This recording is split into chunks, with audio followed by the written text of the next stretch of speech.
all that much over. I still have a voices.com account, but I don't spend that much time on it. But again, I've been making more money. And this is the same thing I tell anyone if I ever have a coaching session with them, which I have started doing. Yes. And one of the things I tell them is if they're going to do auditions on voices.com, Bidalgo, Voices, Voice 123, is that they shouldn't audition for everything. And I only audition for maybe anywhere between 5 and 10 things a week. And across all platforms or across just that one? Probably across all the audition platforms. I don't really get anything off Bidalgo or Voice Bunny, so I don't really focus that much time on those ones. Voices.com I'll search through, but I don't really like their categorizing of the. You have to go in and read the whole thing before you can really figure out whether or not it's for you. On voices.com, you can categorize it so I know if it's animation, cartoon, video game, which is my thing. And then I can also sort it by age or, accent and stuff like that. So I really only do the auditions that I feel most confident that I can do, and anything else, I just skip. I really just, there's no point in me wasting that time. I mean, you're auditioning for stuff in the realm of character, right? Game, maybe some impressions or things of that nature. You're not going out doing auditions for Bible reading, right. No audiobooks and stuff like that. And it's not that there aren't some tech commercials or some e-learning that don't fit my voice and that clients might not be looking for. Sure. It's mostly just because I don't really feel like it might be partly the dyslexia. I don't really feel like I and they would benefit equally from the project. Okay. Also, I don't know if they would be, their budget is worth how much time it would take out of my day because of my disability, which is why I charge by the word and not by the period of time, because each project is going to take a different period of time, and I won't know until I'm really reading it how long it's going to take. Sure. But the animation is really easy for me to read because it's dialogue. Right. It's very easy for me to read dialogue as opposed to a huge 3-line sentence medical narration of words. Which makes sense because when it's dialogue, you can kind of, even though you might be doing a character, you're bringing a lot of your personality with that as well and imagining how would I say this in this situation. Right. And it makes it easier because you're acting as opposed to reading nonfiction. Exactly. Yeah. If you understand the character and you know who they're talking to, what's going on in the scene, it's easier for me to be able to read ahead as opposed to reading those lines. It's easier for me to just know what's coming up next. And so it takes less time, even if there's huge words that, are confusing to me, like if it's fantasy and they have made up names and stuff like that, it still takes me less Gilgamore, Gamorkathaf or whatever. It takes me less time, and it's just easier for me to do. And I have a higher hit rate of satisfaction with clients doing it that way. And the last 3 projects that I got paid to do on voices.com were actually things I didn't audition for. They were ones that a client who had worked with me before had come back. Okay. So one that I had auditioned for, and I landed the role. They liked it. We had a great rapport, and they sent me private auditions. And so I sent those in. Actually, one of them, they didn't even send me the audition. They were like, here's some more. There's a different character. There's some more stuff. Is this fee good? And I'm like, yeah. So I didn't even audition for that one. But that'll happen. And I'm assuming you're probably finding that more and more with more clients, that they just send you the stuff because they like what it is that you produce. Right. With the relationship that you have with Fiverr, because most of your work at this point is coming off of Fiverr. Is that, I would say, an accurate statement? What are you finding some of the key things that, especially in the coaching that you do now? Mm-hmm. Well, first of all, let's talk about what kind of coaching are you doing? Let's talk about that a bit.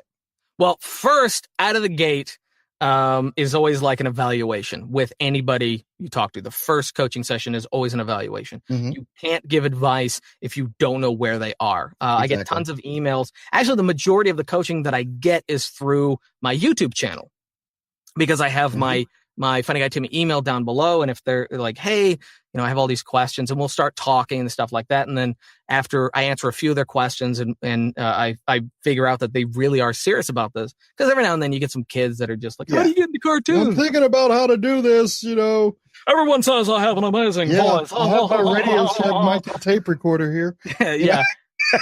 But every now and then you get some people that have genuine questions. I ask them to send me any demo that they have, and then I'll evaluate that. And then I'll tell them, hey, I can also offer, one-on-one, because it's often easier to do a one-on-one Skype coaching session. And then we do that. And when it comes, one of the first things that I suggest is always Fiverr. And that's because it's free. It's not something that you have to pay a membership for, like voices.com or Voice123. Right. It's 100% free. And it's already a search engine.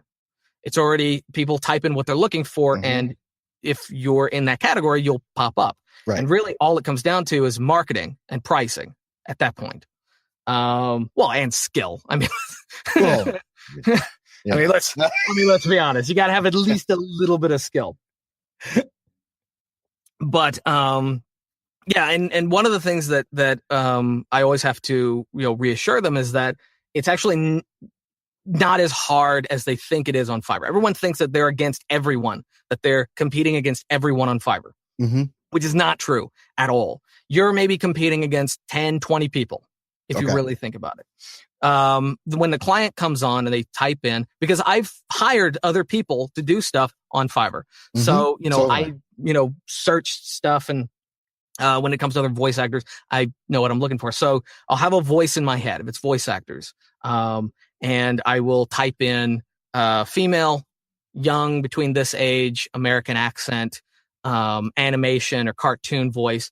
And then they'll pop up, and then I'll already have a voice in my head, and then there'll be maybe 5 or 10 that fit that kind of voice, that kind of style, that kind of read.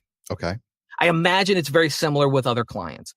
They already have a voice in their head, especially if they're already working with a video, and that they just need a voice for, or, a script for. They already have an idea because there is a brand that they're working with. So they're going to go in with that in mind, and they're going to search these very simple categories. Maybe 100 people are going to show up, but there's really only going to be 10 people, maybe, that they're really going to be struggling with. And at that point, it's going to come down to how good is your demo, how well written is your information, and your gig extras, communication that you have with them, the customer service aspect to that, making sure that they know you understand what it is that they want and the final product. Exactly. Yeah. And really, like you said, it comes down to communication, and a lot of the stuff that I get, actually some of the biggest paid stuff that I get is when someone's like, hey, I'm needing multiple voices. I'm needing multiple voices for a project. And because they listened to my demo and they've heard that a lot of my characters sound very different from each other, that I can deliver multiple characters for the same project. And so I'm kind of a one-stop shop for a lot of people when they need male voices.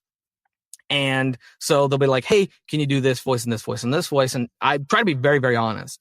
If it's a voice that I can't do, I'll be like, I can do a similar voice. Yeah. And then I'll try to send them a really quick sample if I already have something. And I'll ask them all the information, what kind of project is it? How many words? I try to get all that information. A lot of people I've noticed that they'll just send a flat rate fee before even getting all the information. Okay. Let me back you. I'm going to back you up because your dyslexia has taken you off track with my question. I think it did. I don't remember what the question was. I'm really interested in what it is that you coach people to do. And I think everyone is very interested. I did go way off. What you coach people to do. I'm trying to wait till he comes back, but he's going off on the tangent. Let me bring him back because that's not even what I freaking asked. Is that funny? Okay, yeah. Thanks for the info, though. It was very helpful. The coaching is often first the audio quality. I've done a lot of microphone reviews, so I know a large range of microphones that people can get that are inexpensive to get the right sound. So a lot of people come to me and ask, is like, oh, I'm needing the TLM 103. Let me stop you right there. And I want to go to that point that you just brought up too about the microphone. I'm getting a tremendous number of inquiries about mics and things of that nature. It's like, what kind of mic should I get? And it's like, because you've got the school of thought, right? Don't use a USB. And I used to be in that school of thought. Don't use a USB, but then you've got all this great technology that has happened within the USB realm that is really like, I don't know if I can say that anymore. What are your feelings about that subject? I think for starting out, if you have no equipment and you are just starting out, you don't have a demo, you haven't really done any voiceover training, I think your best first pick is going to be a good voiceover mic, but it has to have zero latency. So you can hear yourself. And I know there's basically when you talk about latency, basically you hear what you're saying as you're saying it. Exactly. At the exact same time, no delay. My first mic that I normally recommend to people, if they can't afford the Audio-Technica 2020 USB, which was my first one. Love that mic. I still have it. I still use it. I was looking for it. It's like, where's my mic? The next one would be the Samson CO1U Pro, which is like half the price. Doesn't have all the dials, has a little bit more noise than the Audio-Technica, but it has has a port for headphones live feedback. So, and it's a really good starter mic. It's not perfect, but it's going to sound okay on most people's voices. It's not really tinny or sharp. So you would prefer the AT 2020? I would prefer the AT 2020. Okay. But a lot of times it's someone who's got like they need to spend more on their setup because you can have a really nice mic and a terrible setup. It doesn't mean anything. Exactly. So I often recommend getting a really cheap starter mic and then spending most of the money on either getting sound blankets environment. Right, a new environment, putting together a booth. I also have a PDF that I've put together that has a list of all the stuff that you can buy to really get started. And it ranges anywhere. I think it was it's like anywhere between $200 and $350 in total cost for all the stuff to set up an average studio, which is not bad. No. And then at the bottom, it has some examples of how to set up like a really quick space.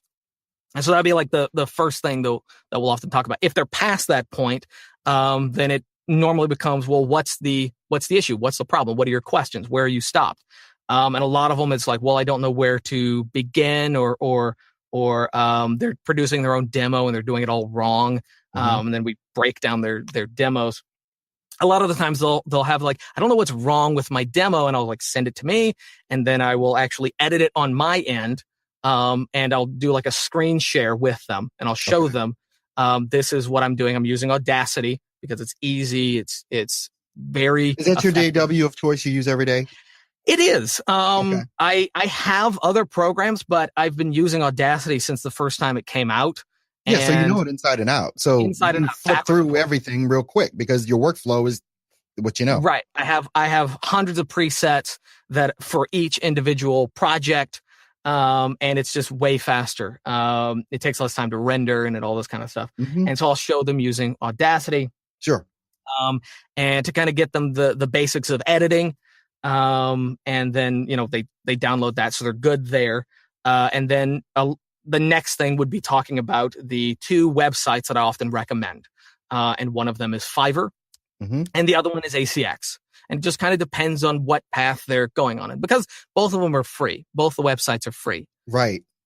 Do you normally focus in on like the people that you're coaching now? Are they more in the character realm, or is it across the board for you at this point? It's across the board. I think the last two, they had started out in radio, or been doing this for a while, but hadn't really gotten anywhere, and they wanted to get into animation and stuff like that, which is a lot trickier to talk about because a lot of that is coming up with, first of all, a very large library of original voices, and the other thing is them being comfortable in front of a microphone and embarrassing themselves, even if there's no one there.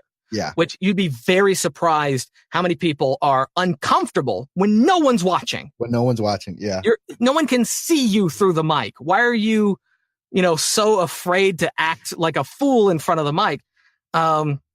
So a lot of the times, one of my big things is I don't sit down. It's one of the things that I recommend. Neither do I. Yeah. You got to get up. You got to, stretch out this,